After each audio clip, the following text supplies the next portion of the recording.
नहीं, भाजपा के वरिष्ठ नेता ने कहा कि महापौर जी के पास पहले स्कॉर्पियो है ना, अब वो फॉर्च्यूनर में सवारी कर रहे हैं और महापौर की अच्छी कमाई भी है। तो थोड़ा सा ये स्पष्ट तो हो जाना चाहिए कि फॉर्च्यूनर है आपकी है या नगर निगम की। देखिए, मैंने 1 तारीख को शपथ लेते ही ये संकल्प लिया था कि चूंकि नगर निगम की आर्थिक स्थिति अच्छी नहीं है और रीवा की जनता के ऊपर लगातार कर्ज का बोझ है, तो हम सरकारी वाहन का उपयोग नहीं करेंगे। उसके खर्च में जो 30-40 हज़ार रुपये आता है वो रीवा नगर निगम के काम आएगा।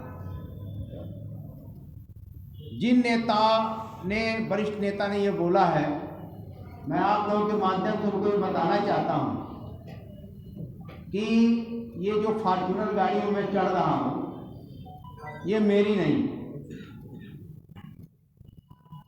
ये मेरे बड़े भाई शिल्पी इंफ्रा के मालिक श्री राजेंद्र शर्मा जी की है।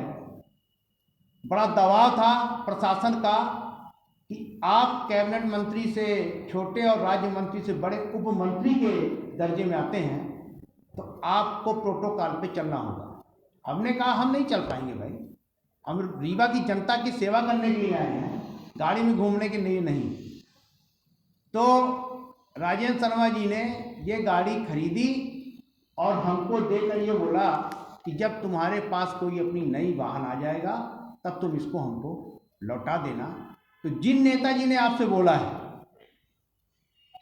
वो नेताजी किराए की गाड़ी में चढ़ते हैं, मैं तो फ्री की गाड़ी में चढ़ रहा हूँ।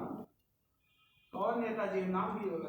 और वो नेताजी मैं समझ गया जहां उन्होंने बोला है, वो नेताजी तमाम रीवा की सरकारी जमीनों के बेचे हैं और वो नेताजी ने बहुत से घोटाले भी किए हैं। जब 2023 में हमारी सरकार बनेगी तो उन नेताजी के सारी पोल में आपको खोल बता दूँ।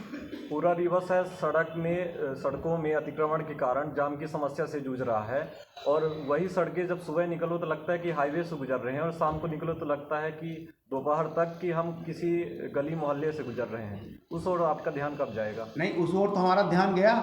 हमने सिरमौर चौराहे पे पहला फोकस हमारा सिरमौर चौराहा था, हम उसको खाली कराया और रीवा के भारतीय जनता पार्टी के नेताओं ने पूरी ताकत लगाकर रीवा कमिश्नर, कलेक्टर, एसपी को इतना फोर्सली बोला कि नहीं, ये ठेला तो रोड में ही लगेंगे।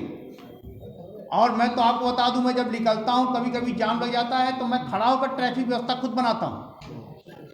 तो ये तो मजबूरी है कि रीवा पुलिस कोई सहयोग नहीं करती और नगर निगम का हमारा उड़नदस्ता कामला 24 घंटे इसी काम में लगा रहता है कि जो ठेला है वो व्यवस्थित हो। बहुत जगह हमने व्यवस्थित कराई है।